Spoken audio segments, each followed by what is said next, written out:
মানুষ হজ করে তার পিতার উপকার করতে পারবে না, মানুষ ওমরা করে তার মায়ের উপকার করতে পারবে না। হজ ওমরা করে বাপ মায়ের উপকার করা যায় না। এখানে আমাদের পিছনে কোনো লোকজন আপসে কোনো কাজ না করে এবং কোনো কথা না বলে। কোনো প্রকার উপকারের মাধ্যম যদি কেউ মনে করে তাহলে এটাই মাধ্যম। শতবার উমরা করে আপনি আপনার মায়ের কিছু করতে পারবেন না, শতবার হজ করে আপনি আপনার মায়ের কিছু করতে পারবেন না। একজন লোক এসে বলছেন, আল্লাহর নবী, আমার মা মারা গেছেন, আমার মা কথা বলতে পারলে কিছু দান করতেন, আমি দান করলে আমার মায়ের নেকি হবে কি? আল্লাহ রসুল বললেন, হ্যাঁ হবে, বুখারী মুসলিম। একজন লোক এসে বলছে, আল্লাহর নবী, আমার আব্বা মারা গেছেন, অর্থ সম্পদ রেখে গেছেন, আমাকে কিছু বলে যাননি, আমি আমার আব্বার নামে দান করলে আমার আব্বার পাপ মিটে যাবে কি? তখন আল্লাহ রসুল বললেন, হ্যাঁ। তখন বললেন না যে ছোট পাপ মিটে যাবে, বড় পাপ থেকে যাবে, এই কথা বললেন না। বললেন, হ্যাঁ তোমার আব্বার পাপ মিটে যাবে। এমন কোনো ইবাদত নেই যেটা আপনি করবেন আর আপনার বাপের পাপ মিটে যাবে, এরকম কোনো ইবাদত দুনিয়াতে নেই। হজ তো আপনার জন্য, ওমরা তো আপনার জন্য, রমজান মাসের সিয়াম রোজা তো আপনার জন্য, নামাজ তো আপনার জন্য, তাসবিহ তাহলিল জিকির আজকার তো আপনার জন্য। তো সব ইবাদতই তো নিজের জন্য, তো আর একজনের জন্য কোনটা? সেটাই আল্লাহ রেখে দিয়েছেন আর একজনের জন্য, হলো দান। আর আরো অবাক কথা যে আপনি হজ করে জান্নাত পেতে পারেন, জান্নাত কিনতে পারবেন না। আপনি উমরা করে জান্নাত পেতে পারেন, আপনি জান্নাত কিনতে পারবেন না। আপনি রমজান মাসের সিয়াম রোজা থেকে জান্নাত পেতে পারেন, জান্নাত কিনতে পারবেন না। আপনি 5 ওয়াক্ত সালাত আদায় করে জান্নাত পেতে পারেন, জান্নাত কিনতে পারবেন না। জান্নাত কিনার একটাই পথ, সেটা হলো দান। আল্লাহ তাআলা বলছেন যে আমি তোমাদেরকে তোমার অর্থ সম্পদ এবং তোমাদের জানের বিনিময়ে, তোমাদের অর্থ সম্পদ এবং তোমাদের জানের বিনিময়ে আমি জান্নাত বিক্রি করে দিলাম। এ কথা আল্লাহ বলছে। তার মানে মানুষ টাকা দিয়ে জান্নাত কিনে নিতে পারে। তো এইটা এমন কেন? আর একটা কথা এর মধ্যে নিয়ে আসি, তাহলে আরো ভালো হবে এবং বুঝতে পারবো ঘটনাটা কি। উপার্জনের 4টা পথ আছে দুনিয়াতে। একটা পথ হলো দিন মজুরি, কামলা কিষান, সন্ধ্যার সময় টাকা শেষ। 2 হলো চাকরি, সাধারণত 25 দিনে টাকা শেষ হয়। 3 হলো জমি চাষ, সমান সমান না হয় লস। 4 হলো ব্যবসা। তখন রাসূল সাল্লাল্লাহু আলাইহি সাল্লাম বলছেন, পৃথিবীর মানুষ শোনো, সত্যবাদী বিশ্বস্ত ব্যবসায়ীরা নবীদের সাথে জান্নাতে থাকবে। এই কথাটা ধরে রাখেন, এই কথাটা স্পষ্ট করছি একটু পরে আবার ইনশাআল্লাহ। নবীর সাথে থাকা কাজটা খুব কঠিন। খুব ভালোভাবে মনে আছে, একজন সাহাবী রাসূলের সাথে ছিলেন। তো সন্ধ্যা রাতের দিকেই অজুর পানি আর মেশক নিয়ে এসে রাসূলের কাছে উপস্থিত। আল্লাহ রসুল নেন, অজুর পানি আর মেশক নেন। তো আল্লাহ রসুল খুশি হয়ে বলছেন, সালমা শেতা, তোমার মনে যেটা চাই সেটাই চাও, আমি তোমাকে দিয়ে দেব। চাও, কিছু চাও, আমি তোমার কাজে খুব খুশি হয়েছি।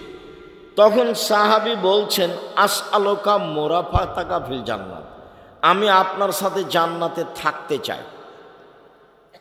তখন আল্লাহ রাসূল বলছেন, আওয়া গায়রা জালেক, না না এটা নয়, এটা নয়, অন্য কিছুই চাও। তখন সাহাবী বলছেন যে হুয়া জাকা, ওটাই চাই।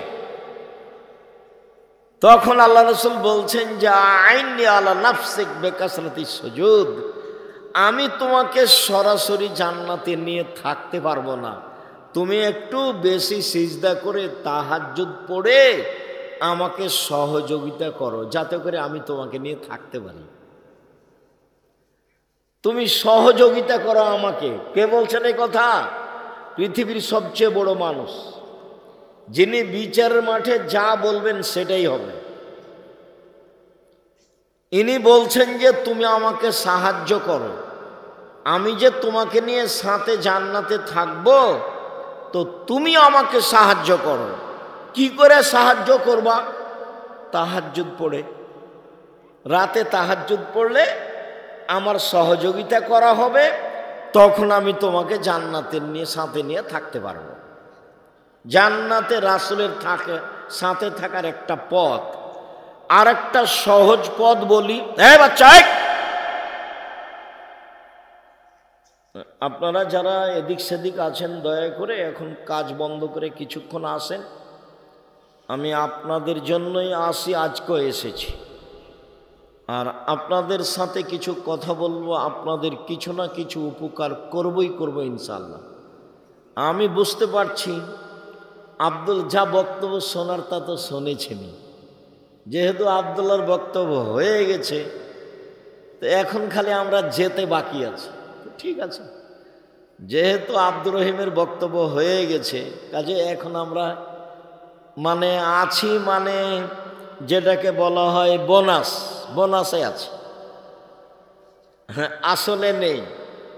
তো ভালো, আমি আপনাদেরকে অনুরোধ করি ওদের জন্য দোয়া করবেন, ওদের জন্য খিদমত আল্লাহ কবুল করেন, ওদেরকে যেন আল্লাহ মানুষের বদ নজর থেকে রক্ষা করেন, ওদের রুজিতে বিদ্যায় যেন আল্লাহ বরকত দান করেন, ওদের জন্য আল্লাহ সামাজিকভাবে নিরাপত্তা দেন। আমি আপনার ছেলে মেয়ের জন্য আন্তরিকভাবে দোয়া করি, আল্লাহ যেন আপনার ছেলে মেয়েকে আপনার একটা ভালো লক্ষ্য উদ্দেশ্যে পৌঁছে দেয়। উনি সর্বশক্তিমান, উনি পারেন। ওর নাম আজিজ, পরাক্রমশালী, করলে তার কেউ বিচার করতে পারবে না। উনি যদি কাল ফেরাউনকে ক্ষমা করে দেন, তো কেউ বলতে পারবে না হ্যাঁ ফেরাউনের ক্ষমা হবে, কেমনে ক্ষমা হয় দেখছি, এরকম কথা কেউ বলতে পারবে না। উনি সর্বশক্তিমান। আপনার ছেলে মেয়েকে আল্লাহ আপনার ভালো লক্ষ্য উদ্দেশ্যে পৌঁছে দেয়, এটাও আমি আন্তরিকভাবে আপনার জন্য দোয়া করি। বলছিলাম যে সহজ একটা পথ আছে নবীর সাথে থাকার। একটা তো পথ আলোচনা হয়েছে, আর একটা হলো রাসূল সাল্লাল্লাহু আলাইহি ওয়াসাল্লাম বলছেন কেউ যদি দুইটা মেয়ের লালন পালন করে, দুইটা মেয়ের কেউ যদি লালন পালন করে, তো সেই পিতা নবীর সাথে জান্নাতে এইভাবে থাকবে। আঙ্গুল দুটি দেখেন জমা হয়ে আছে, একসাথে থাকবে। কেউ যদি দুইটা মেয়ের লালন পালন করে। আর একবার বলেছেন কেউ যদি এতিম লালন পালন করে, এতিম, তো নবীর সাথে ও থাকতে পাবে জান্নাতে, তবে এরকম একটু ফাঁকা। আর দুইটা মেয়ের যদি লালন পালন হয় তাহলে এরকম। 10টা ছেলে লালন পালন করলে এক নেকি হবে, এ কথা আল্লাহর নবী বলেননি। তবে লালন পালন করবেন কেন? জন্ম দিয়েছেন এই জন্য, ছেলে আপনার, দায়িত্ব আপনার। তাহলে আমরা আপাতত আজকের মতো নবীর সাথে থাকার 1 নাম্বার একটা সুযোগ পেলাম, যে বিশ্বস্ত সত্যবাদী ব্যবসায়ী, সৎ ভালো ব্যবসা। কেন ব্যবসায়ী জান্নাতে যাবে, নবীর সাথে থাকবে, এইটা আমাদের মূল কথা। ইনশাআল্লাহ 2-1 মিনিট পরে আবার ফিরে আসছে। 2, তাহাজ্জুদ পড়লে নবীর সাথে থাকা যাবে, সুযোগ হবে। 3, নবীর সাথে একসাথে, এই ছেলে তোমাদের কাজে বন্ধ, তোমরা দাঁড়িয়ে আছো কেন, বসো, যাও তোমাদের কাজ শেষ হয়ে গেলো, ওইদিকে গিয়ে বসো, যাও তোমরা বসে আছো উপরে বসে আছো কেন, যাও নিচে বসো, যাও ওখানে গিয়ে বসো।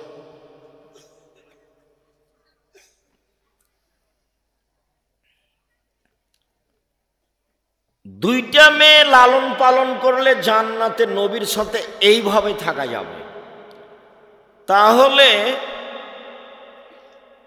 3, 4 হলো এতিম লালন পালন করলে নবীর সাথে জান্নাতে এইভাবে থাকা যাবে। বোঝা যায় না, মানে একসাথে নয়, পাশাপাশি। তো আমরা দুইটা জায়গায় দু একটা কথা বলি। তার প্রথম কথাটা বলি যে সত্যবাদী ব্যবসায়ী নবীদের সাথে জান্নাতে থাকবেন কেন, এইটার রহস্য কি। তো আরেকটা হাদিস পাশে শোনেন, আল্লাহ রাসূল বলছেন, দেখো ইয়া মাশারাত তুজ্জার, হে ব্যবসায়ীরা শোনো, ইন্নাল বায়া ইয়াহজুরুল কিযব ওয়াল হালাফ, নিশ্চয় ব্যবসায় কিছু মিথ্যা কথা চলে আসে, কিছু কসম চলে আসে। ফাসুবহু বিসাদাকা, দান করে ওটা মিটিয়ে দাও। তার মানে ব্যবসার একটা বড় দিক হলো দান। এবার আবার ফিরে যাই, দিন মজুরি, কিষান কামলা, যা রুজি উপার্জন হয় তা সেই দিনই শেষ। যারা চাকরি করে সাধারণ পোস্ত 25 দিনে শেষ হয়, 5 দিন ধার কর্জ করে চলে। আর যারা জমি চাষ তাদের লসে বা সমান সমান। তাহলে এরা কি ফকির মিসকিনকে দান করতে পারবে, সহযোগিতা করতে পারবে? করবে কি? নাই তো। মায়ে বলছে যে বেটা এই মাসে কিছু টাকা দিয়ে পাঠায়ো, বাড়িতে খুব প্রয়োজন। ঠিক আছে আম্মা, ইনশাল্লাহ চেষ্টা করব।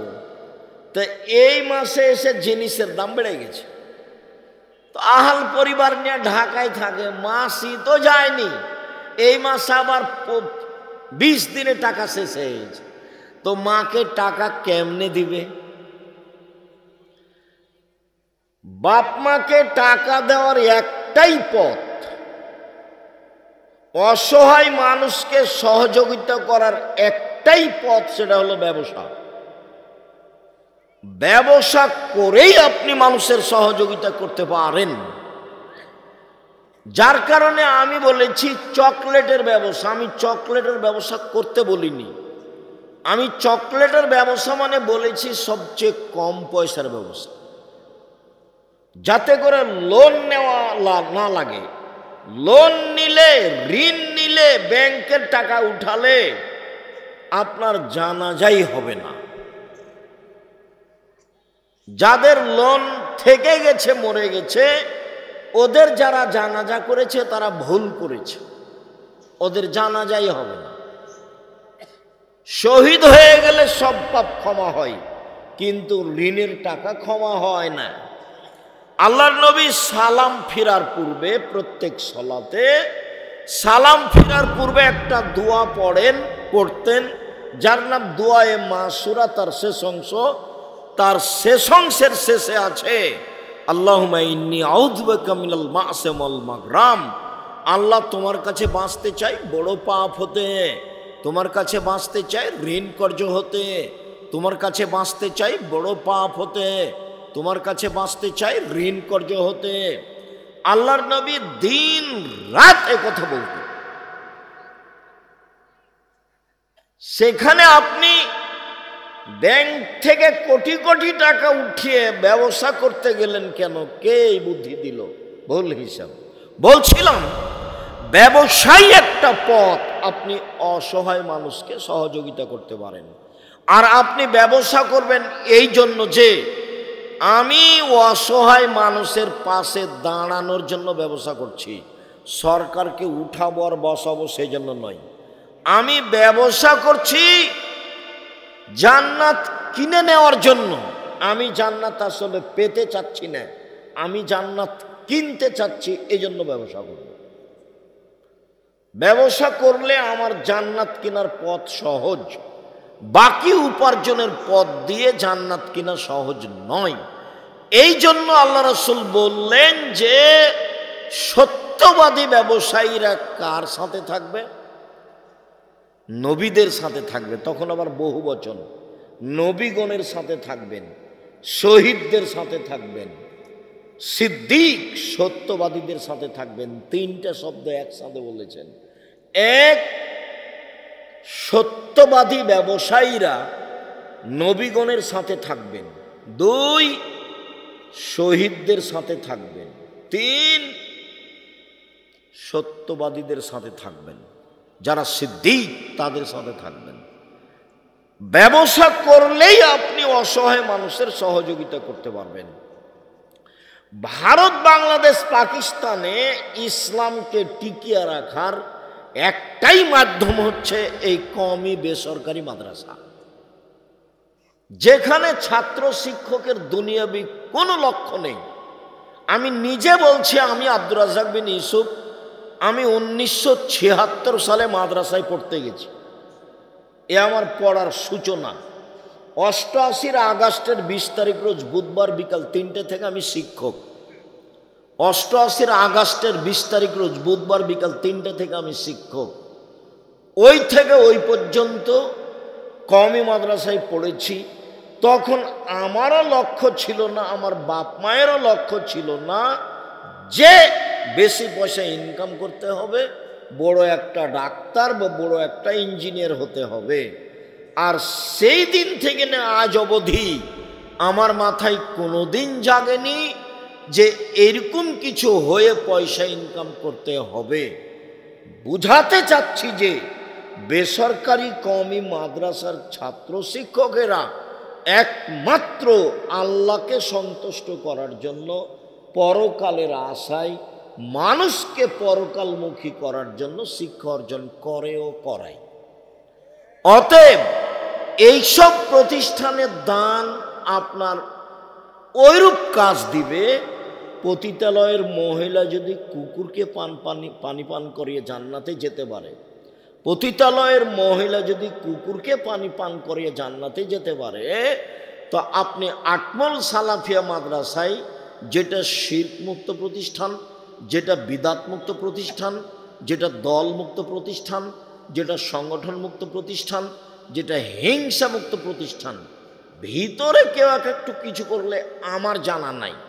তো যেহেতু এখন জামিয়া সালাফিয়ার সাথে সম্পৃক্ত, জামিয়া সালাফিয়া বাংলাদেশের সর্ববৃহৎ প্রতিষ্ঠান, সবচেয়ে বড় প্রতিষ্ঠান, আয়তনে, শিক্ষক সংখ্যায়, ছাত্র সংখ্যায়, শিক্ষক গুণে, ছাত্র গুণে যেই প্রতিষ্ঠানে শিরক নেই, বিদাত নেই, দল নেই, সংগঠন নেই, আপনার হিংসা নেই, হিংসা মুক্ত প্রতিষ্ঠান জামিয়া সালাফিয়া, দল মুক্ত প্রতিষ্ঠান জামিয়া সালাফিয়া, সংগঠন মুক্ত প্রতিষ্ঠান জামিয়া সালাফিয়া, শিরক মুক্ত প্রতিষ্ঠান জামিয়া সালাফিয়া, বিদাত মুক্ত প্রতিষ্ঠান জামিয়া সালাফিয়া, তার অন্তর্গত তার অধীনস্থ প্রতিষ্ঠান আটমুল সালাফিয়া মাদ্রাসা।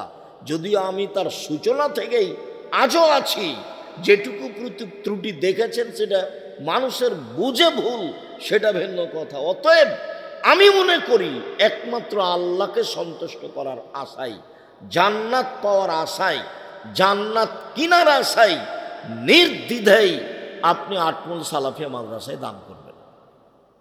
এটা আমার ঐকান্তিক কামনা। আমি শুনলাম সভাপতির মুখে যে এখন প্রায় 20 লক্ষ ঋণ হয়েছে কাজবাজগুলি করতে। ঋণ তো আর কেউ একজন পরিশোধ করতে পারবে না, আপনাদেরকে সবাইকে মিলেই এটার ব্যবস্থা করতে হবে। করতে পারবেন, অবশ্যই পারবেন, সবাই মিলে চাইলে এটা সহজ।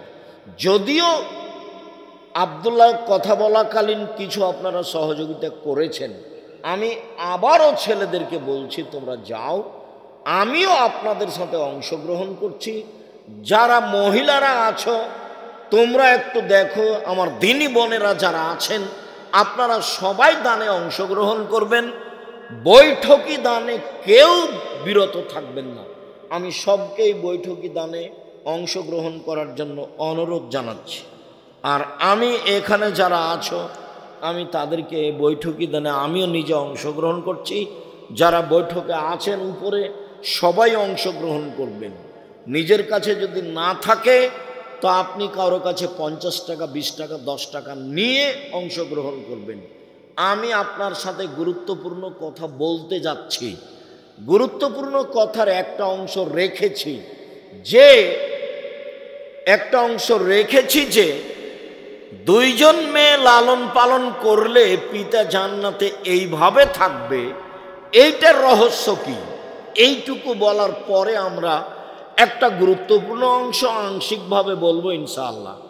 আমি আমাদের ছেলেদেরকে বলছি, তোমরা মাঠে যাও, কেউ বিরত থাকবেন না। না থাকলে অল্প 20 টাকা, 10 টাকা, এছাড়া 200 টাকা, 500 টাকা, 50 টাকা, 1000 টাকা অবশ্যই অংশগ্রহণ করবেন।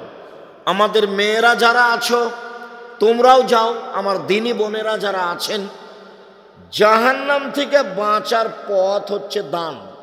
তখন আল্লাহ রসুল বললেন, একটা খেজুরের ওই মূল অংশের নিচে যে আটি বীজটার উপরে সাদা অংশটা থাকে, যেটা একেবারেই সামান্য, এই পরিমাণ হলেও দান করে তোমরা জাযাকুমুল্লাহ খান।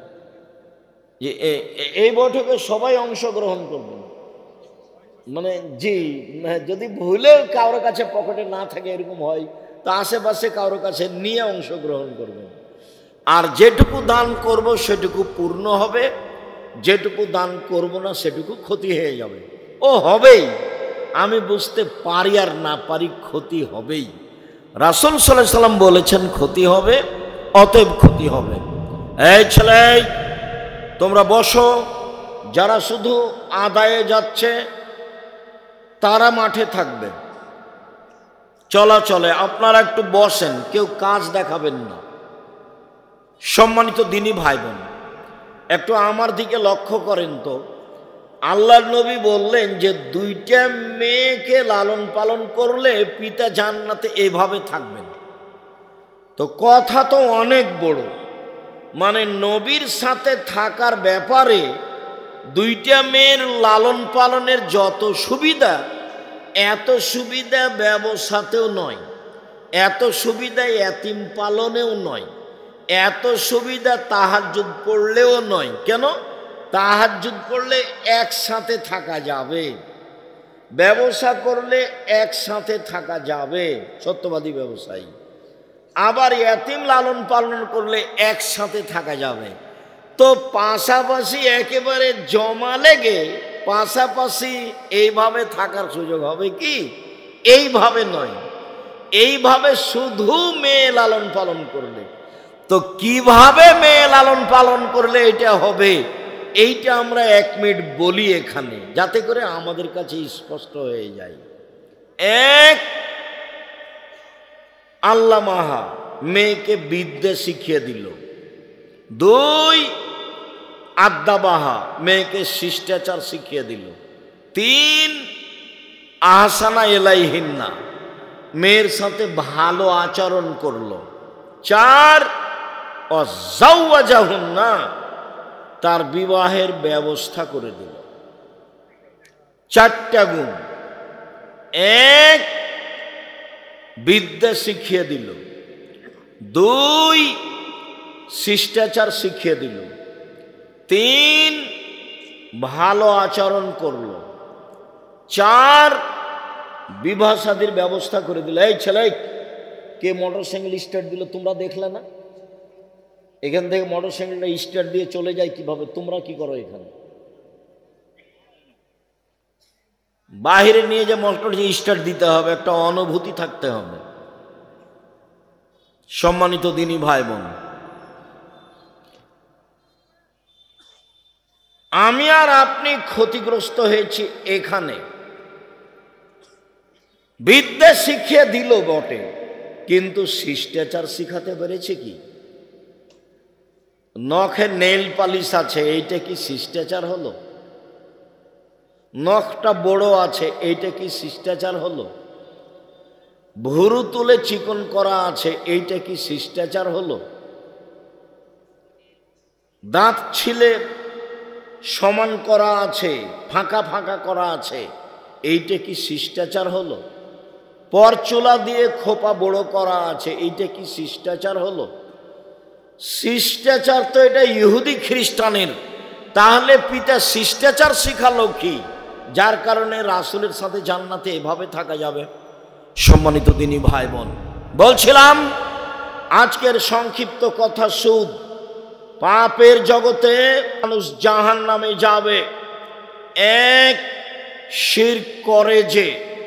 দুই, মানুষকে হত্যা করে যে। তিন, সুদ খায় যে। চার, এতিমের সম্পদ খায় যে। পাঁচ, বাপ মাকে মানে না যে। ছয়, মিথ্যা সাক্ষী দেয় যে। সাত, সন্তানকে হত্যা করে খাদ্যের ভয়ে যে। এরা সবাই জাহান্নামে যাবে। যাদের জাহান্নামের কথা আল্লাহ রাসূল হুবাহু সরাসরি উল্লেখ করেছেন। সম্মানিত দিনী ভাই বোন, পাপের জগতে যেগুলো সবচেয়ে বড় পাপ সিরিয়াল রয়েছে, তার একটি বড় পাপ হলো সুদ। উল্লেখ্য যে সুদের জন্য যে ভাষা আল্লাহর নবী উল্লেখ করেছেন, পৃথিবীর কোনো পাপের জন্য আল্লাহ ওইরকম ভাষা উল্লেখ করেননি। পাপ তার চেয়ে বড় আছে, কিন্তু ভাষা এমন নয়।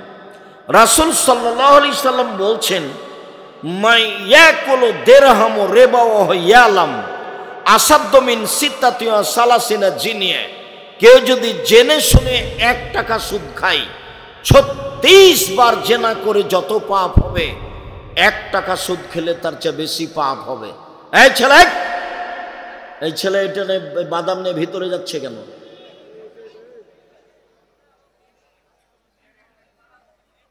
এই অভ্যাস তো খারাপ। কিছুক্ষণ অপেক্ষা করেন। আমি তো গত রাত্রেও প্রোগ্রামে ছিলাম, আজকেও এসেছি, বাসায় যাব। সকালে তো ক্লাস আছে, আবার পরের রাত্রে প্রোগ্রাম আছে। আমি তো এখনো ক্লান্ত হইনি, আমি তো আছি। আপনি প্রয়োজন দেখাচ্ছেন কেন? অল্প কিছুক্ষণ থামেন, আমি আপনার কিছু না কিছু উপকার করব ইনশাআল্লাহ। এই ছেলেরা, তোমরা একটু চতুর্দিকে থাকো। যারা দাঁড়িয়ে আছে তাদেরকে বসার জন্য অনুরোধ করো। যারা দোকানপাটে আছেন তাদের ভুল হয়েছে, আপনারা চলে আসেন, কিছুক্ষণ সামনে অপেক্ষা করুন। সম্মানিত দিনী ভাই বোন, কেউ যদি জেনে শুনে 1 টাকা সুদ খায়, তাহলে 36 বার জেনা করে যত পাপ হবে, 1 টাকা সুদ খেলে তার চেয়ে বেশি পাপ হবে। মনে রাখবেন, জেনা এমন একটা পাপ, রাসূল সাল্লাল্লাহু আলাইহি সাল্লাম বলেন, অবিবাহিত ছেলে মেয়ে যদি জেনা করে, তাহলে তাকে 100 লাঠি পিটিয়ে এলাকা থেকে 1 বছরের জন্য তাড়িয়ে দিতে হবে। তিনি বলেন, বিবাহিত পুরুষ নারী যদি জেনা করে, তাহলে তাকে ইট ঢেল পাথর দিয়ে মেরে ফেলতে হবে। জেনাই এমন একটা পাপ, বিবাহের পরে যদি এটা ঘটে, তাহলে তার বেঁচে থাকার পথ দুনিয়াতে নেই। 3 শ্রেণীর মানুষকে হত্যা করতে হয়, 2 শ্রেণীর মানুষের বাঁচার পথ আছে। 3 শ্রেণীর মানুষকে হত্যা করতে হয়, 2 শ্রেণীর মানুষের বাঁচার পথ আছে। 1 শ্রেণীর মানুষের বাঁচার পথ নেই। এক, কেউ যদি বলে আমি কোরআন মানি না, তাহলে তাকে সরকারিভাবে হত্যা করতে হবে। তাকে ফাঁসির মঞ্চে নিয়ে যাওয়া হয়েছে, গলায় ফাঁস দেওয়া হয়েছে, তখনও বলছে আমার ভুল হয়েছে, কোরআন মাজিদ আল্লাহর বিধান, আমি আমার কথা ফিরিয়ে নিলাম, তাহলে তার ফাঁসি হবে না। 2, আপনি আমাকে হত্যা করেছেন, আমার বাপ মা আপনাকে হত্যা করে নিবে, তার নাম কেসাস, আপনাকে হত্যা করবেই। তবে আপনার বাঁচার পথ আছে। আপনাকে ফাঁসির মঞ্চে নিয়ে যাওয়া হয়েছে, ফাঁস গলায় দেওয়াও হয়েছে। এই সময়তে আমার বাপ মা চিৎকার করে জানাচ্ছে দায়িত্বশীলদের যে আমরা কেসাস নিব না, মাফ করে দিলাম, আমরা কেসাস নিব না, মাফ করে দিলাম। তাহলে আপনাকে ফাঁসির মঞ্চ থেকে নামিয়ে নেওয়া হবে, আপনার ফাঁসি হবে না। তৃতীয় হলো, কেউ যদি বিবাহ করার পরে জেনা করে তাহলে পৃথিবীতে তার বেঁচে থাকার কোনো পথ নেই, কোনো পথই নেই। খুব ভালোভাবে জানা আছে, কোনো একদিন এই মঞ্চে আমরা বলছিলাম, জনক একজন মহিলা রাসূলের দরবারে এসে বলল, আল্লাহর নবী আপনি আমাকে পবিত্র করুন। আল্লাহর নবী বললেন, তুমি বাড়ি ফিরে যাও, তওবা করো, তোমার পাপ ক্ষমা হয়ে যাবে। মহিলাটি বলল, আতুরাদ্দাদুনি কামা রাদাদ্দা মাইজ ইবনে মালিক, আপনি যেভাবে মাইজ ইবনে মালিকের বিচার না করে ফিরিয়ে দিয়েছিলেন সেইভাবে কি আমাকে ফিরিয়ে দিতে চাচ্ছেন? অন্না হবলা মিনা জেনা, আমার পেটে অবৈধ সন্তান রয়েছে, দয়া করে বিচার করে দেন। আল্লাহর নবী বলেন, আচ্ছা ঠিক আছে, ইরজেই হাত্তা তালে দি, বাড়ি চলে যাও, যেদিন সন্তান প্রসব হবে সেদিন এসো, বিচার করে দিব। মহিলা চলে গেল, সন্তান প্রসব হয়েছে, মুসলিম গ্রন্থে এসেছে সেই সবেমাত্র জন্ম সন্তানকে নেকড়ায় জড়িয়ে নিয়ে রাসূলের দরবারে এসে বলছে, আল্লাহর নবী এই যে সন্তান প্রসব হয়েছে, বিচার করে দেন। আল্লাহর নবী দৃশ্য দেখে অবাক হয়ে বললেন, ইরজেই, বাড়ি ফিরে যাও, ফারদেই হে, বাচ্চাকে দুধ খাওয়াও, হাত্তা তাফতে মিহে, যেদিন বাচ্চা দুধ ছেড়ে দিবে সেদিন আসছে, বিচার করে দিব। মহিলা বাচ্চা নিয়ে বাড়ি চলে গেল, বাচ্চাকে দুধ খাওয়ালো। 2 বছর পরে বাচ্চা নিয়ে বিচারালয়ে উপস্থিত, তখন বাচ্চার হাতে এক টুকরা রুটি রয়েছে। এই রুটি প্রমাণ করে বাচ্চা খাদ্য খেতে পারে। আল্লাহর নবী বাচ্চাটাকে একজন মানুষের হাতে সমর্পণ করলেন, যাও তুমি এই বাচ্চাটা লালন পালন করো। তিনি বললেন, সঙ্গী সাথী এই যাবো বেহা, তোমরা একে মাঠে নিয়ে যাও, ওয়াহফিরুল্লাহ সাদরেহা, তার জন্য বুক পর্যন্ত একটা গর্ত খোঁড়ো, সুম্মার জেমুহা, গর্ত খোঁড়ে বুক পর্যন্ত মাটিতে পুঁতে দিয়ে চতুর্দিক থেকে ইট ঢেল পাথর মেরে তাকে দুনিয়া থেকে বিদায় করো। সাহাবীগণ বলেন, আমরা তাকে মাঠে নিয়ে গেলাম, গর্ত খোঁড়ে বুক পর্যন্ত মাটিতে পুঁতে দিলাম, চতুর্দিক থেকে ঢেল পাথর মারতে লাগলাম। খালিদ বিন ওয়ালিদ বলেন, আমি একটা পাথর তার মুখের উপরে মারলাম, পাথর মুখে লেগে মুখ ফেটে রক্ত ছিটে খালিদের গায়ে লাগলো। ফাসবাহা, খালিদ গালি দিয়ে বসলেন। খালিদ আল্লাহ নবী বললেন, মাহলে খালিদ, খালিদ থামো, তুমি একে গালি দিও না। এ মহিলা আল্লাহর দরবারে এত তওবা করেছে, এই অপরাধের জন্য আল্লাহর কাছে এত ক্ষমা ভিক্ষে চেয়েছে। বড় থেকে বড় পাপী যদি এরকম ক্ষমা চাই তাহলে তার পাপ ক্ষমা হয়ে যাবে। খালিদ শোনো, মদিনার যত মানুষ রয়েছে সবাকেই যদি এই মহিলার তওবা ভাগ করে দেওয়া হয়, সবার পাপ ক্ষমা হয়ে যাবে। এই মহিলা আল্লাহর দরবারে এরকম তওবা করেছে, ওকে গালি দিও না খালিদ। ইট ঢেল পাথর দিয়ে তাকে হত্যা করা হলো। আল্লাহর নবী তার জানাজা করলেন, কাফন দাফন করলেন। তিনি ঘোষণা দিলেন তার তওবা কবুল হয়েছে, তার পাপ ক্ষমা হয়ে গেছে। তিনি জানাজা করলেন মানে তার পাপ ক্ষমা হয়ে গেছে। তিনি কাফন দাফন করলেন মানে তার পাপ ক্ষমা হয়ে গেছে। পৃথিবীর সবচেয়ে বড় মানুষ এই কথাটা বলতে পারলেন না, ঠিক আছে যাও, তোমার পাপ ক্ষমা হয়ে গেছে, তোমার বিচার হবে না। এই কথা তিনি বলতে পারলেন না। মুহাম্মদ সাল্লাল্লাহু আলাইহি সাল্লাম শরীয়তের কাছে নিজেই জিম্মি। মানে বলতে চেয়েছে, আপনাকে বিবাহ করার পরে কেউ যদি জেনায় লিপ্ত হয় তাহলে তার পৃথিবীতে বেঁচে থাকার কোনো সুযোগ নেই। শুনুন, সুদের পাপকে আল্লাহ রাসূল বলছেন, কেউ যদি জেনে শুনে 1 টাকা সুদ খায়, 36 বার জেনা করে যত পাপ হবে, 1 টাকা সুদ খেলে তার চেয়ে বেশি পাপ হবে। এবার আপনি বুঝেন সুদের পাপ কি জিনিস। পৃথিবীতে পাপ আছে শিরক করা, ভাষা এরকম নয়। পৃথিবীতে পাপ আছে মহাপাপ, বাপ মায়ের অবাধ্য চলা, ভাষা এমন নয়। পৃথিবীতে মহাপাপ রয়েছে মিথ্যা সাক্ষী দেওয়া। বগুড়া জেলে বহু মানুষ আছে 20 বছর থেকে 30 বছর থেকেও নিজেই জানে না আমি কেন জেলে। জজ জানে না ঘটনা কি, উকিল জানে না ঘটনা কি, সাক্ষী জানে না ঘটনা কি। যে টাকা দিয়ে সাক্ষী তৈরি করেছে শুধুমাত্র সেই জানে। সাক্ষী জজের সামনে বলছে আমি তাকে 2 চোখে মারতে দেখেছি, যার কথা বলছে সে সেদিন বগুড়াতেই ছিল না। 20-30 বছর থেকে জেলে আছো, নিজেই জানে না কেন জেলে। শুনুন, মিথ্যা সাক্ষী মহাপাপ। এরপরেও ভাষা এমন নয়। সম্মানিত দিনী ভাই বোন, মানুষকে হত্যা করা মহাপাপ, এরপরে ভাষা এমন নয়। সুদ খাওয়া এক অবাক পাপ, যে তার ভাষা হলো কেউ যদি 1 টাকা সুদ খায় 36 বার জেনা করে যত পাপ হবে, 1 টাকা সুদ খেলে তার চেয়ে বেশি পাপ হবে। কি দিয়ে বুঝায় আপনাকে আমি সুদ কি জিনিস? আবু হুরায়রা রাদিয়াল্লাহু তাআলা আনহু বলেন, রাসূল সাল্লাল্লাহু আলাইহি ওয়াসাল্লাম বলেছেন, আল্লাহর নবী বলেন, আর রিবা সাবুনা জুজান, সুদের পাপের 70টি ভাগ রয়েছে। ছোট থেকে বড়, বড় থেকে ছোট, সুদের পাপের 70টি ভাগ রয়েছে। ছোট থেকে বড়, বড় থেকে ছোট। এর সবচেয়ে ছোট ভাগ হলো মার সাথে জেনা করলে যেমন পাপ হয়। নেন এবার, আপনার স্ত্রী তো কিস্তিতে টাকা তুলেছে, ভিক্ষা করে খাবেন। এখানে এসেছেন কেন? আমি ভিক্ষা করে খেতে বলিনি, এটা হলো নিন্দে।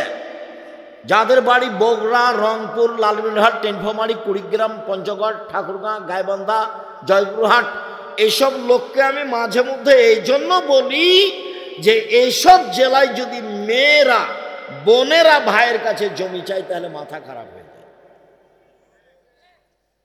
ওটা অপরাধ। তখনই আমি বলেছি ভিক্ষা করে খাবেন।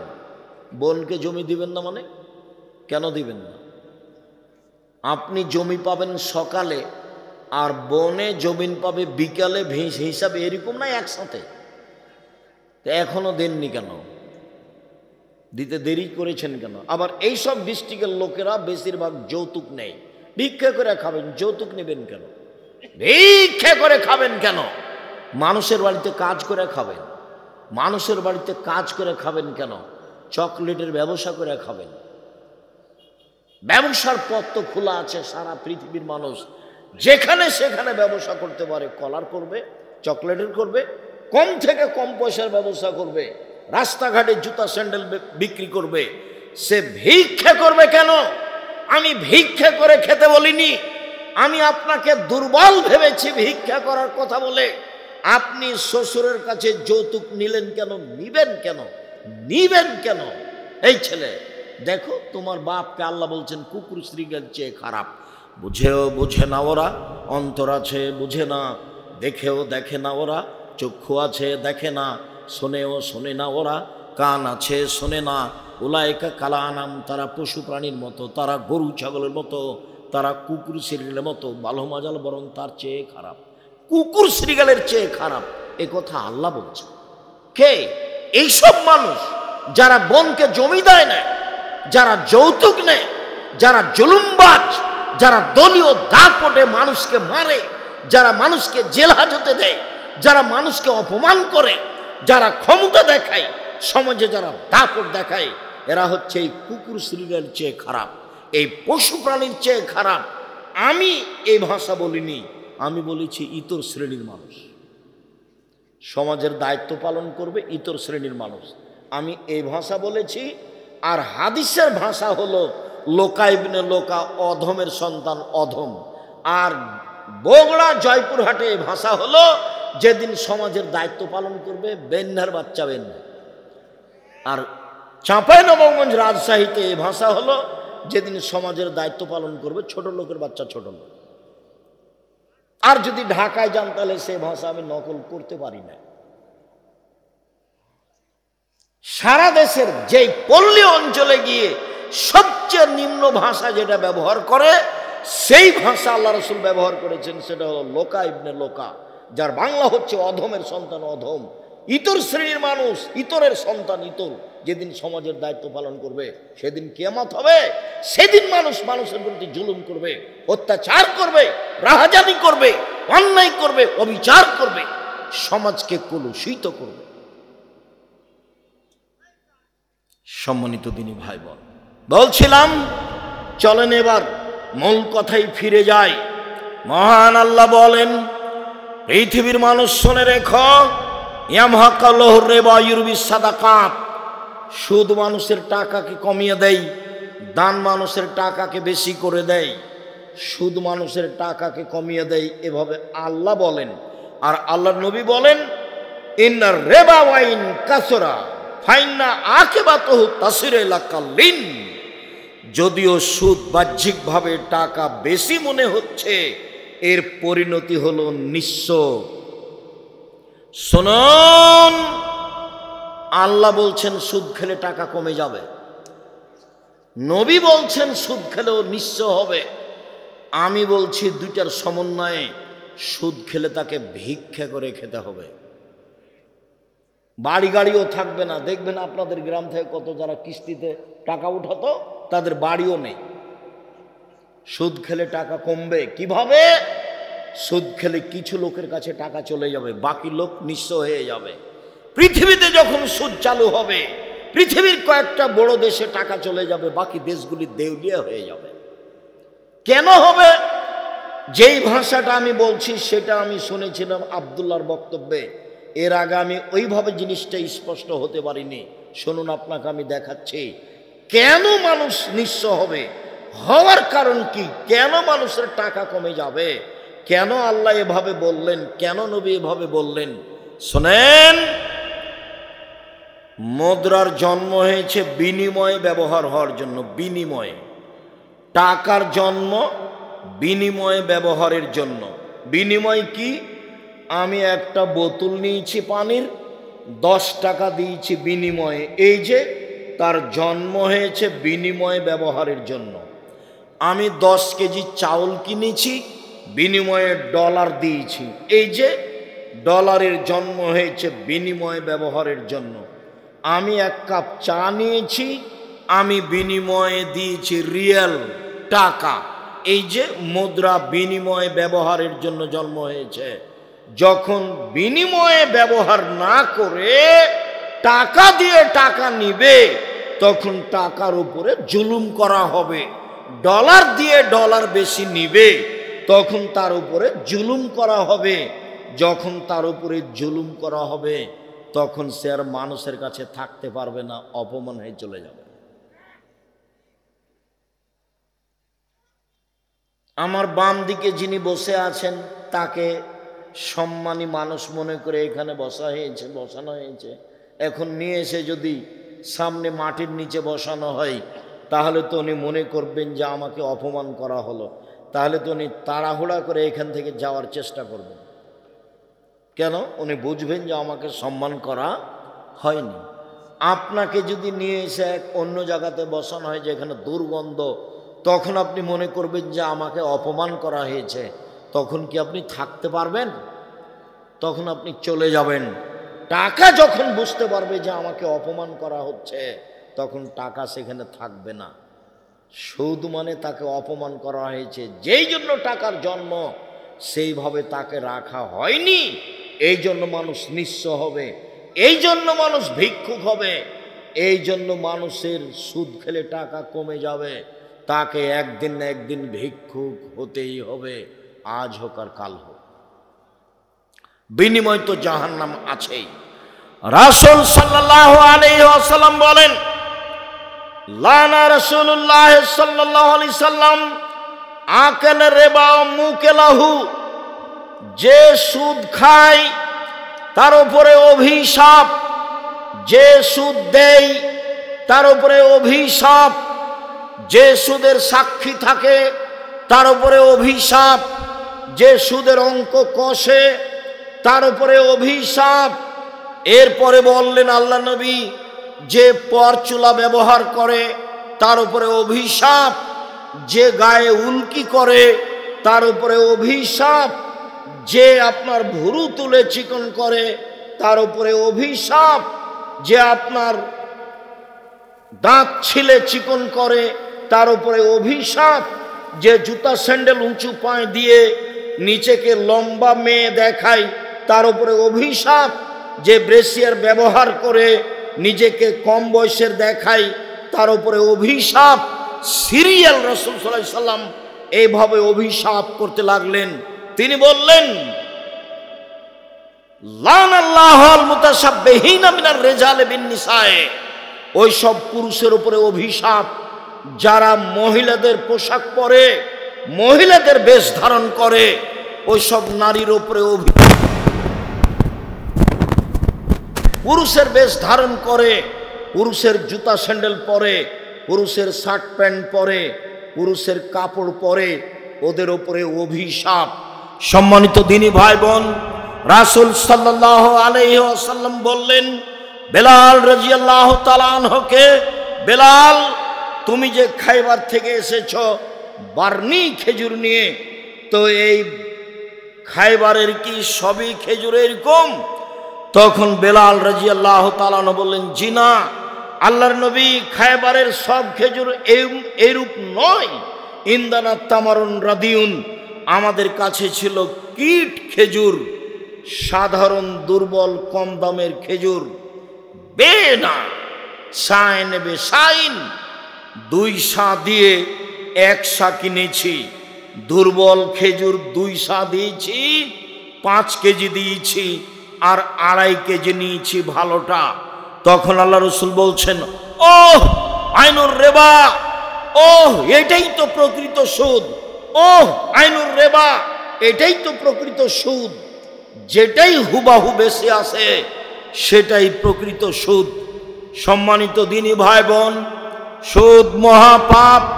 রাসূল সাল্লাল্লাহু আলাইহি সাল্লাম বলেন, লা ইয়াদখুলুল জান্নাতা লাহাবুন নাবাতা মিনাস সুহতে, অবৈধভাবে যাদের শরীর বাড়ে তারা জাহান্নামে যাবে। কুল্লু লাহমিন নাবাতা মিনাস সুহতে কানাতিন নার আওলা বিহি, যেই ছেলে মেয়ের শরীর, ব্যক্তির শরীর সুদের টাকায় বাড়ে, ওর জন্য জাহান্নাম যথেষ্ট। আবু সাঈদ খুদরি রাদিয়াল্লাহু তাআলা আনহু বলেন, রাসূল সাল্লাল্লাহু আলাইহি সাল্লাম বলেছেন, লা ইয়াদখুলুল জান্নাতা জাসাদুন গুযিয়া বিল হারাম, ওই শরীর জান্নাতে যাবে না যেই শরীর হারাম উপায়ে বাড়ে। আর হারামের যত পথ রয়েছে, হারামের যত পথ পন্থা রয়েছে উপার্জনের, সবচেয়ে ন্যাক্কারজনক, নোংরা, ঘৃণিত পথ হচ্ছে সুদ। সুদ দিয়ে টাকার উপরে জুলুম করা হয়। সুদ খেলে মানুষ ভিক্ষুক হয়, সুদ খেলে মানুষ নিঃস্ব হয়, সুদ খেলে সমাজের টাকা 2-1 জনের কাছে চলে যায়, সমাজ নিঃস্ব হয়ে যায়। মানুষকে ভিক্ষুক বানানোর সবচেয়ে বড় মাধ্যম হলো সুদ। সম্মানিত দিনী ভাই বোন, যার কারণে রাসূল সাল্লাল্লাহু আলাইহি সাল্লাম বলেন, পৃথিবীর মানুষ শুনে রেখো, খাওলা রাদিয়াল্লাহু তাআলা আনহা বলেন, ইন্না হাযাল মাল হুলওয়াতুন খাজিরা, এই সম্পদ হচ্ছে মিঠা বস্তু, যে তাকে বৈধভাবে খায় তার জন্য বরকতের বিষয়, যে তাকে বৈধভাবে উপার্জন করে না তার জন্য জাহান্নাম রয়েছে। সুদের ফলাফল জাহান্নাম।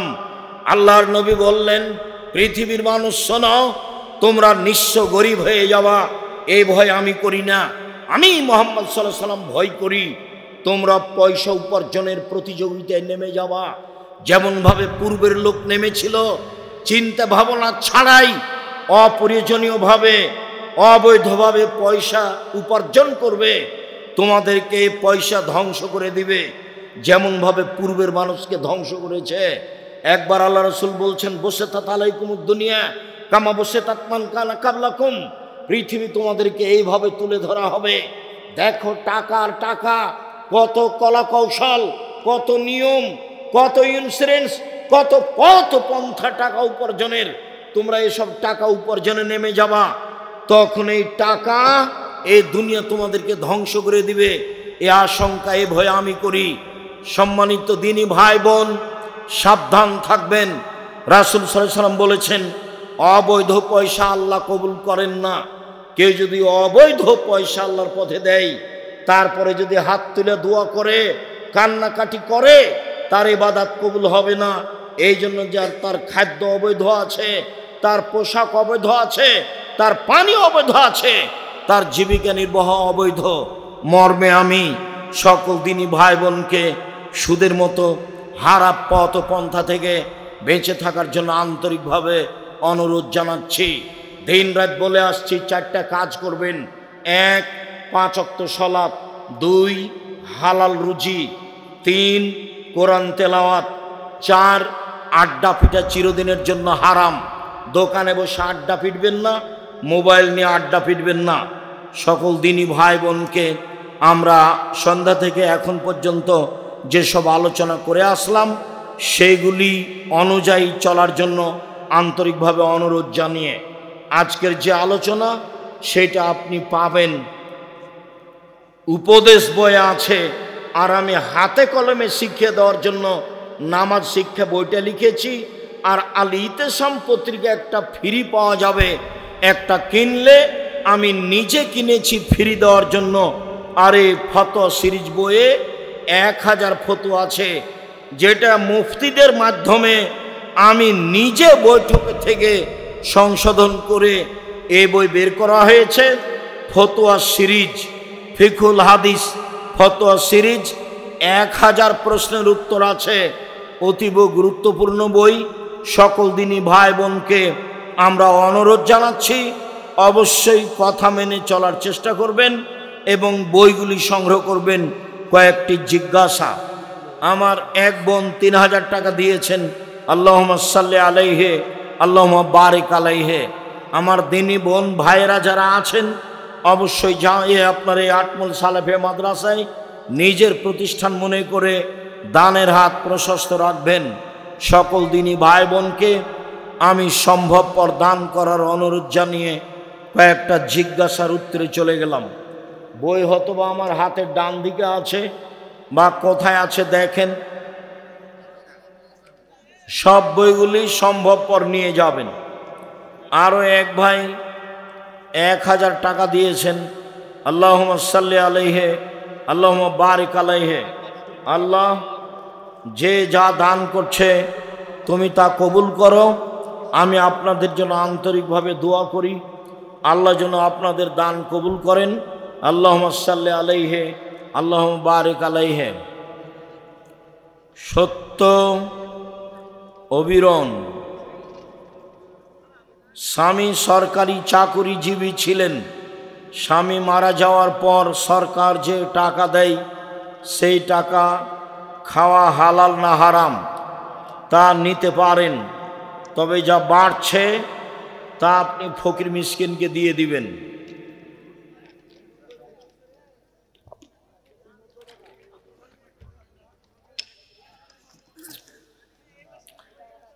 শাইখ, মেয়ে দেখার সময়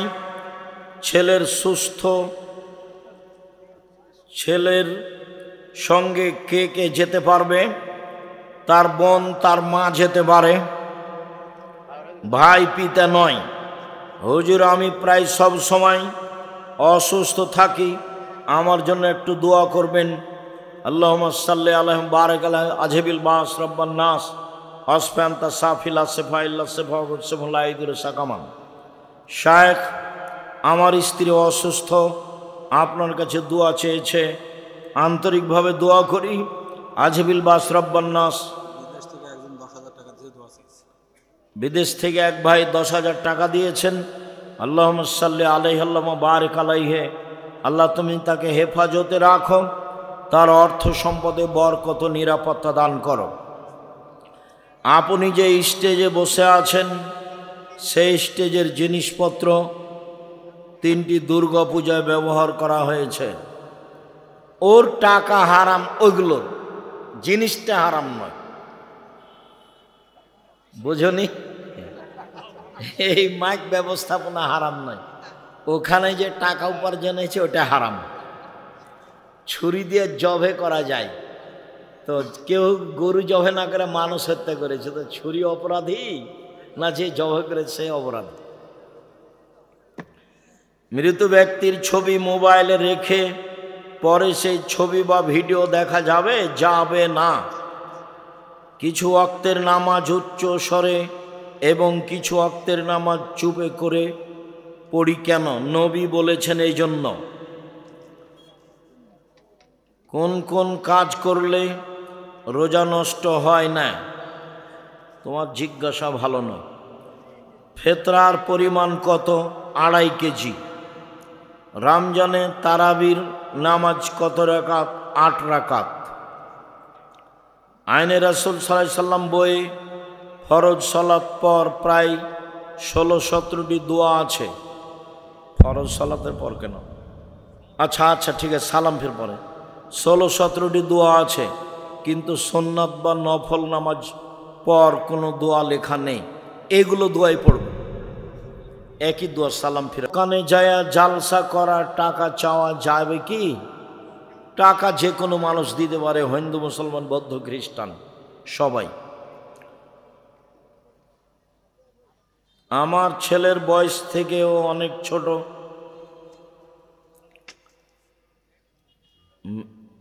রোজাদারের দোয়া কি কবুল হয়? রমজান মাস দোয়া কবুলের মাস হতে পারে। প্রিয় শায়েখ, আমার প্রশ্ন, জোহরের ফরজ নামাজের সময় যদি ইমাম সাহেব 3 রাকাত পড়িয়ে সালাম ফিরায় এবং মুসল্লিগণও সালাম ফিরায়, তাহলে এখন করণীয়? এখন আবার আর 1 রাকাত পড়বে, পড়ে সহজ সিজদা দিবে, সালাম ফিরবে। সুন্নাত পরে যদি ধরা পড়ে তবু সবাই একসাথে আর 1 রাকাত পড়ে সালাম ফিরবে। আর যদি চলে গিয়ে থাকে তো গেছে, আর লাগবে না। রোজায় চোখে ড্রপ ব্যবহার করলে কি রোজা হবে? হবে। কাজের বিনিময়ে বিড়ি আদান প্রদান কুফল বর্ণনা করুন। বিড়ি হারাম, ওর লেনদেন হারাম, ওর ব্যবসা হারাম, ওর খাওয়া হারাম, খেলে ইবাদত কবুল হবে না। মৃত ব্যক্তির জানাজা নামাজের ইমামতি করার হকদার কে? যে কোনো পরহেজগার মানুষ, আলেম মানুষ। ছেলেকে ওসিয়ত করে যেতে হবে এরকম কথা আল্লাহ রাসূল বলেননি। শায়েখ, আমার জমির পাশে এক ইমানদার এবং হাজি জমি আইল বৃদ্ধি করে, এর শাস্তি কি? এর শাস্তি জাহান্নাম। ওটা হলো জুলুম, যারা আইল কেটে ছোট করে। হুজুর, আমাদের মসজিদের ইমাম বলে টাকা দিয়েও ফিতরা আদায় করা যাবে। তোমাদের হুজুরকে তওবা করতে হবে, ভুল হয়েছে। আসসালামু আলাইকুম হুজুর, আপনি বলেছেন 7 দিনের দিন আকিকা করতে হবে, কিন্তু শায়েখ আকরামুজ্জামান, সেটা তো আমি বলতে চাইনি তোমাকে। 7 দিনের দিনই আকিকা করতে হবে। 7 দিনের আগে বাচ্চা মারা গেলে আকিকা হবে না, 14 দিনে আকিকা হবে না, 21 দিনে আকিকা হবে না, জীবনে একদিন আকিকা হবে না। এটাই চূড়ান্ত। তোমার মাথায় অন্য কথা জাগে কেন? আমল করতে পারো না? হুজুর, আমাদের মসজিদের নতুন স্টিলের খাট কিনা হয়েছে। এখন কাঠের পুরাতন খাটটি কি করব? জ্বালিয়ে দাও। কি লেখা আছে? ঈদগাহ মাঠে সম্মিলিত মোনাজাত করা যাবে কি? না, ঈদগাহ মাঠে সম্মিলিত মোনাজাত বিদআত। রমজানে গীবত করলে কি রোজা নষ্ট হয়? হয়, নেকি হবে না, ও তো জাহান্নামে গেছে। কাজের চাপে সিয়াম না রাখলে কি গুনাহ হবে? হবে। হুজুর, বিবাহের জন্য মেয়ের কি কি দিক দেখতে হবে? পরহেজগার কিনা 5 জনকে জিজ্ঞাসা করো, খুব তাকওয়াশীল কিনা পাড়া প্রতিবেশীকে জিজ্ঞাসা করো, পরহেজগার কিনা এটা দেখবা। জাকাত কি রমজানে দিতে হবে? রমজানে দেওয়া ভালো, যে কোনো মাসে দিতে পারেন। কাজা রোজা কিভাবে আদায় করতে হবে? যেদিন পারবেন সেদিন করবেন। রমজানে কোরআন খতম করার ফজিলত কি? ভিন্ন কোনো ফজিলত নেই, অতিরিক্ত নেকি হতে পারে এই যা। রাসূল রমজান মাসে বেশি বেশি কোরআন তেলাওয়াত করতেন। ইতিকাফ কি? ইতিকাফ কত প্রকার? ইতিকাফ শেষের দশক বাড়িতে না গিয়ে, জানাজায় না গিয়ে, রোগী অসুস্থ ব্যক্তিকে দেখতে না গিয়ে একটানা মসজিদে থাকবে, ইবাদতে থাকবে, তার নাম ইতিকাফ। গ্রামের কাউকে না কাউকে ইতিকাফ করতেই হবে এ কথা মিথ্যা। অন্য গ্রাম থেকে লোক ধার করে নিয়ে আসতে হবে এটাও মিথ্যা। শুক্রবারের দিন কিংবা অন্য দিন মুসল্লিরা প্রথম কাতারে ফাঁক ফাঁক হইয়া 10-12 জন দাঁড়ায়, দ্বিতীয় কাতারে 7-8 জন দাঁড়ায় ও তৃতীয় কাতারে 3-4 জন দাঁড়ায়। হাদিসে আছে কাতারের মধ্যে দিয়ে প্রবেশ করিলে ঘাড় মটকানোর গুনাহ হবে। তোমার জিজ্ঞাসাটা মনে হয় ঠিক হয়। কোনো কোনো মাওলানা সাহেব বলেন যে ইংরেজি বাদ্য বাজানো যাইবে, ইংরেজি বাদ্য বাজানো যাবে। গান বাজনা বাদ্যযন্ত্র হারাম। ভূমিকম্প হচ্ছে গান বাজনার কারণে, মেয়েদের নাচের কারণে, আর বিড়ি তামাকের কারণে। এই 3টা কারণ। ভূমিকম্প হবে 3টা পাপের কারণে।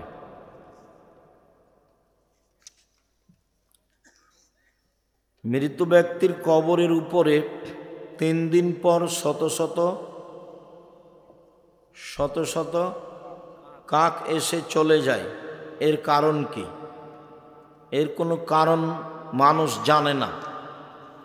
ভালো ধারণা রাখতে হবে মানুষের উপরে। দোয়া করবেন ওখানে গিয়ে, দান করবেন তার নামে। ভাত খাওয়ার শুরুতে বিসমিল্লাহ ভুলে গেলে বিসমিল্লাহ ওয়াল্লাহু আখিরা। আমাদের যৌথ পরিবার এমন অবস্থায় পূর্ণ পর্দা করা সম্পূর্ণ এখন পর্যন্ত সম্ভব হয় নাই। আমাদের বাসাও তো বউয়েরা আছে, 3 জন আছে, সবাই আছে, আব্দুল্লাহ, আব্দুর রহমান, আব্দুর রহিম আছে। আমাদের তো সরিষা সমপরিমাণ পর্দার ব্যতিক্রম আমরা দেখতে পাই না। এখন তোমার যে কেন হয় না? মহিলারা স্বামী তালাক করতে পারবে কি না? খোলা তালাক নিতে পারবে। কাজীর কাছে গিয়ে খোলা তালাক লেখে নিয়ে ওর কাছে পাঠিয়ে দিবে, আর যদি মোহর কিছু নিয়ে থাকে তো দিয়া পাঠিয়ে দিবে। 30 দিন পরে অন্য জায়গাতে বিবাহ বসবে। আর স্বামী যদি তালাক দেয় তাহলে 90 দিন থামতে হবে। জামাত শুরু দেখিয়া টুপি ছাড়া 1 রাকাত সালাত পড়ার পর স্মরণ হলো টুপি মাথায় নাই, আর টুপি দিতে হবে না মাথায়, সালাত শেষ হোক। এই প্রশ্ন কমাও। আমি ভুল করে আমার মেয়ের জন্য 2টি ছাগল আকিকা দিয়েছি, ভুল হয়েছে, আল্লাহ মাফ করো। ইশরাকের নামাজ সপ্তাহে কয়দিন পড়া উত্তম? সপ্তাহে হিসাব নেই, মাঝে মধ্যে পড়বেন। ফরজ নামাজের পর একাকী মোনাজাতের অনেক হাদিস, যখন ভালো লাগে করেন। প্রিয় শায়েখ, আমার স্ত্রী তার কথা ও আচরণের দ্বারা আমাকে কষ্ট দেয়, এখন আমার কি করণীয়? বোঝাতে থাকো, ওর প্রশংসা করো খুব। বইয়ের প্রশংসা করতে হয়, খালি নিন্দা করতে হয় না, আর গালি দিতে হয় না। খুব প্রশংসা করে খুব বুঝিয়ে যদি না হয় তালাক দিয়ে দিও।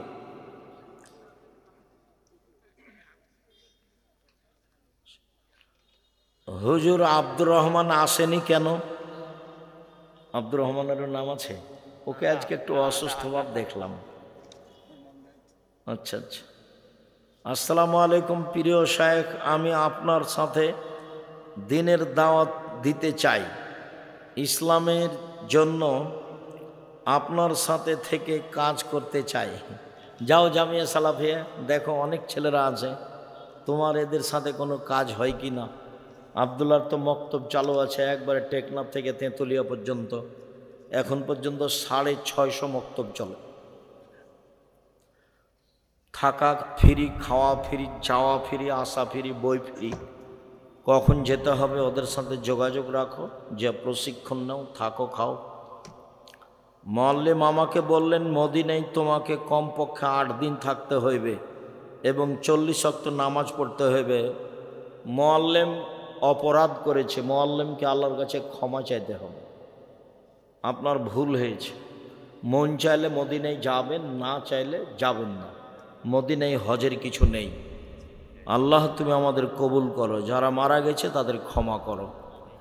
আটমল মাদ্রাসার সাথে উল্লেখযোগ্য হুমায়ুনের আব্বা তোয়াব ভাই, নূর মোহাম্মদ মাস্টার আর খায়বার ভাই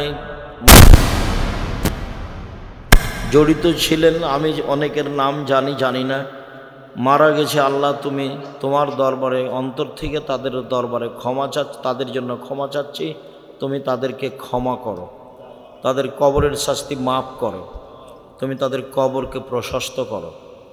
আমাদের আটমল সালাফিয়া মাদ্রাসার সাথে এতদা অঞ্চলের যত পুরুষরাই জড়িত আছে, যারা চলে গেছে, তুমি তাদের কবরের শাস্তি মাফ করো, তুমি তাদের কবরকে প্রশস্ত করো, আলোকিত করো। এতদা অঞ্চলে এবং আমার সকল দিনী ভাই বোন যারা অসুস্থ, বাড়িতে হাসপাতালে, তুমি তাদের আরোগ্য দান করো, সেবা দান করো। আমরা যারা বিভিন্ন জায়গায় আছি, তোমাকে সন্তুষ্ট করতে চাই, আমাদের ভুল ত্রুটি ক্ষমা করো, আর তুমি আমাদেরকে তোমার রাসূলের পদ্ধতি অনুযায়ী চলার তৌফিক দান করো। বিশেষভাবে সুদের মতো হারাম পাপ থেকে রক্ষা করো। আটমল সালাফিয়া মাদ্রাসা কবুল করো, এটাকে তুমি আমাদের পরকালের বিনিময় হিসাবে কবুল করো। তোমার দরবারে এই জোরালো দাবি দেওয়া দোয়া রেখে আজকের সংক্ষিপ্ত আলোচনা এখানে শেষ করলাম। সুবহানাকা আল্লাহুম্মা ওয়া বিহামদিকা আশহাদু আল্লা ইলাহা ইল্লা আনতা আস্তাগফিরুকা ওয়া আতুবু ইলাইক। আসসালামু আলাইকুম ওয়া রাহমাতুল্লাহ। আব্দুল মোমেন, কেমন আছো তুমি? জাযাকাল্লাহু খাইরান।